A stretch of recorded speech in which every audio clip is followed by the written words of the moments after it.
The day I got a job offer, Cindy, my cousin's wife, announced she was pregnant. She gave me to move out or pay $10,000 a month for living expenses. But what she didn't know is that the house we're living in now is mine, and the money we use also comes from me. The day I received my offer letter, Uncle Mark made a huge feast. Even Jason, my cousin, who was usually too busy with work, rushed home before dinner. After a few rounds of drinks, Cindy, who had been quietly eating, suddenly spoke. I'm pregnant. The room went silent for a few seconds before it burst into laughter and excitement. Jason's face turned red with joy as he stared at Cindy's belly. Really, Cindy? Why didn't you tell me? Cindy smiled shyly. I wanted to surprise you. No one was happier than Uncle Mark and Aunt Linda. Jason and Cindy had been married for 3 years without having any children. I was genuinely happy for Cindy and thought to myself, I'll definitely give my future niece or nephew a big gift. As the joyful atmosphere grew, Cindy suddenly put down her chopsticks. There's one more thing I want to mention, she said. Aunt Linda, her eyes still full of joy, asked, What is it? I think Sierra should move out, Cindy said with a cold expression. She's already found a job, and now that I'm pregnant, it's going to be inconvenient after the baby is born. The room instantly became silent, and Uncle Mark and Aunt Linda's faces grew awkward. Cindy, though usually quiet, had never spoken to me with such a cold tone. I had always thought she was nice, so I responded kindly, there shouldn't be any inconvenience. And when the baby arrives, I can even help take care of it. When the baby comes, there won't be enough room for everyone. How could that be? I said, trying to be considerate. We can clean up the attic floor and make room for your little family. There will be more than enough space. Cindy shot me an inexplicable glare. Aunt Linda chimed in to reassure her. Cindy, don't worry. We'll make sure neither you nor the baby is uncomfortable. Cindy wasn't finished. When I have the baby, I'll be recovering and won't be able to move around or dress properly. It's just not right to have an outsider in the house. Suddenly, her expression softened again. Sierra, I'm not trying to force you out, but you've been living here for so many years. Isn't it time you moved on? Seeing my face darken, Cindy added, your parents passed away early. When you were in college and grad school, my in-laws covered all your living expenses. Nowadays, young women are all about independence. It's time you learned some self-respect and started living on your own. Uncle Mark, who had been silent for a long time, finally slammed his hand on the table, yelling at Cindy, That's enough. You're getting out of line. Jason, take your wife back to your room. Jason quickly stepped in to defend her. Dad, Cindy's pregnant. Why are you yelling at her? Besides, she's not wrong. Uncle Mark lost it. He slammed his glass down and shouted at Jason, Then you can get out too. Cindy wasn't wrong. 7 years ago, my parents were in a car accident and both became comatose. That year I was about to take my college entrance exams, juggling between school and the hospital, and I started thinking about hiring a nurse. When Uncle Mark found out, he came to me and said, Sierra, you don't need to hire a nurse. Aunt Linda and I can take care of them. Uncle Mark had always been kind to me, but taking care of one person in a coma was already hard, let alone two. It's no trouble, he said, tears welling in his eyes. They're my sister and brother-in-law, after all. No one will care for them better than family. After thinking it over, I agreed and paid Uncle Mark and Aunt Linda triple the normal rate to take care of my parents. They did a great job. Every time I visited, there was no smell or mess on them. They looked after my parents for over a year before both passed away. The tension in the room was palpable, and everyone had their eyes on me. I took a deep breath, trying to stay calm. After living in that house for so many years and helping the family, hearing Cindy, who barely knew the whole story, treat me like an outsider in my own home was too much. My chest tightened, and with each word she spat, I held back from exploding. But I had reached my limit. Cindy, still with a harsh expression, continued with more venom in her voice. I'm just saying what's obvious. Sierra, you've been living here for way too long. It's time you learn to live on your own. I know you may be comfortable here, but... She hesitated for a second, giving Jason a superior glance. The truth is, this house isn't yours. And since I'm the one having a baby, we should be the priority. Jason, who had been standing by her side, tried to soften the blow, but failed miserably. Sierra, you know this isn't personal, but Cindy's pregnant and well, things are changing. I stared at the two of them, my gaze fixed, feeling my patience completely vanish. It was time to lay everything out in the open. Not out of pride, but out of necessity. I had stayed quiet for too long, and that had only allowed people to think they could walk all over me. With a voice steadier than I expected, I began. Cindy, Jason, I'm sorry, but you're both mistaken about a few things here. The room fell even more silent. Uncle Mark, who was still red with anger, watched me intently. Aunt Linda, clearly uncomfortable with the whole situation, sat with her hands folded, unsure of what to say. All eyes were on me. I took another deep breath and continued. The truth is, whether you know it or not, this house is mine. Cindy, with an expression of disdain, raised an eyebrow. Yes, you heard me right, Cindy. I bought this house with the money I received after my parents passed.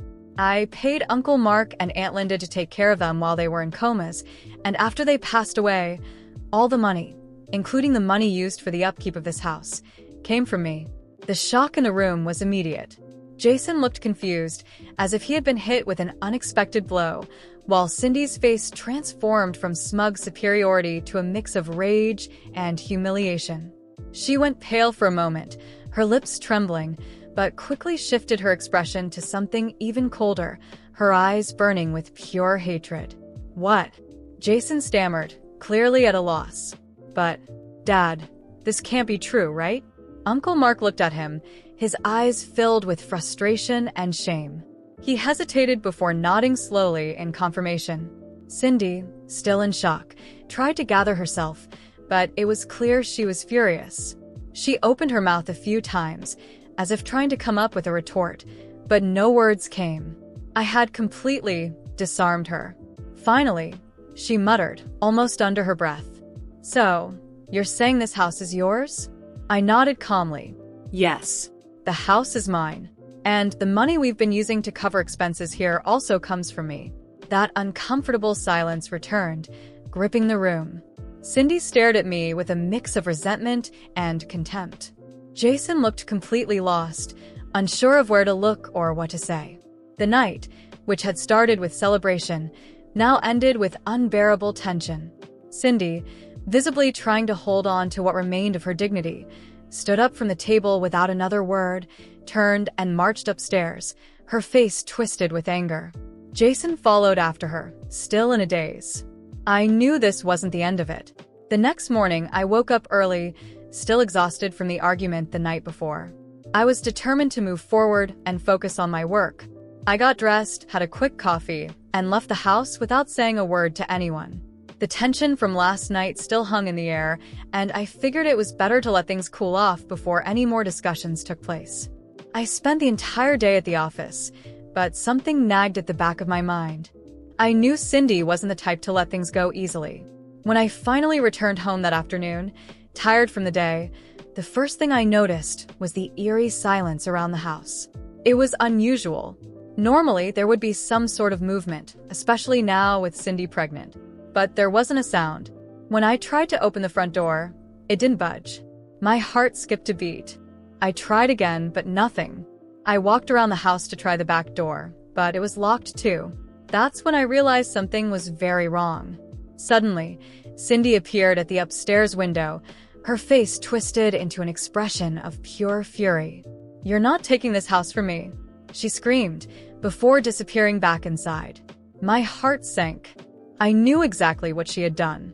She had changed the locks while I was gone. It was clear Cindy had decided to fight for what she believed was hers, even if her claim was built on a lie. She wasn't going to accept that the house was mine. With a bitter smile, I looked up at the house, feeling adrenaline pulse through my veins. Cindy could try to kick me out all she wanted, but she had no idea who she was dealing with. I knew exactly what to do. I pulled out my phone and made a quick call to my lawyer.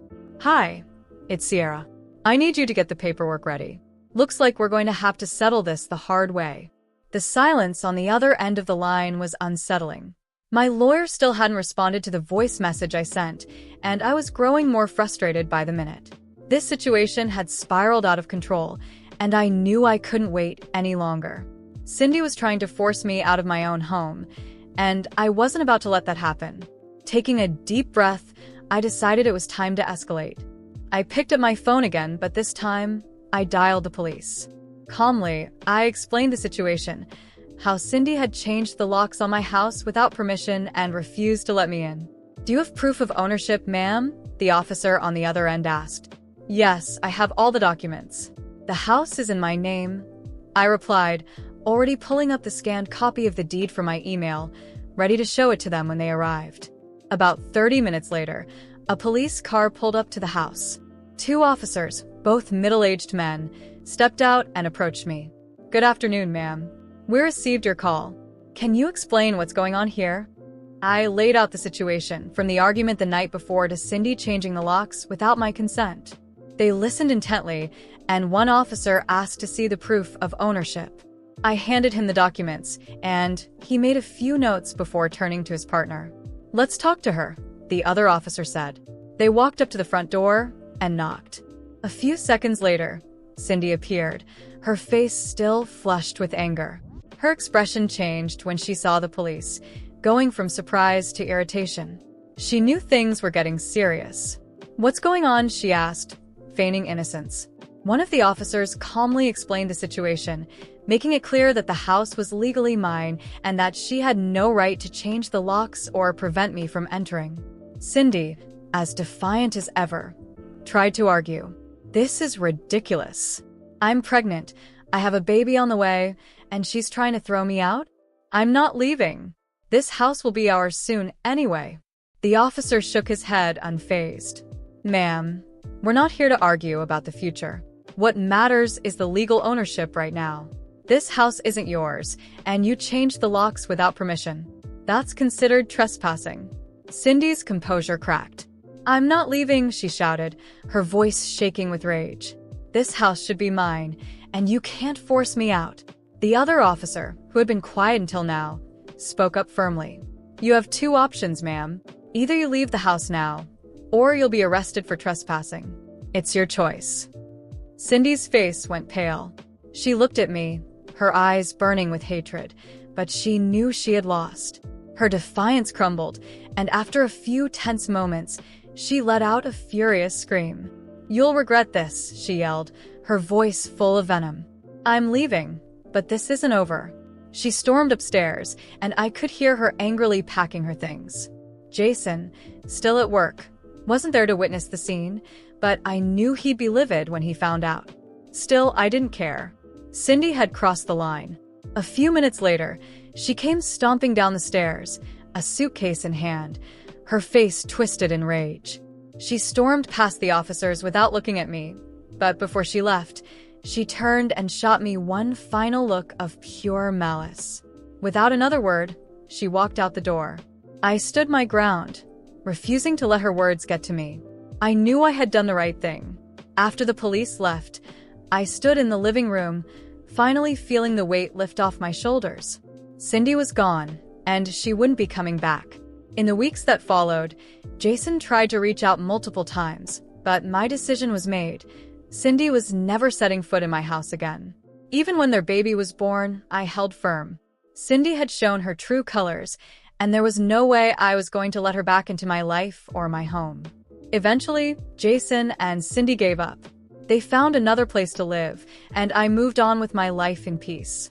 From that day forward, my home was truly mine again, and I never let Cindy cross that threshold ever again. Do you think I did the right thing?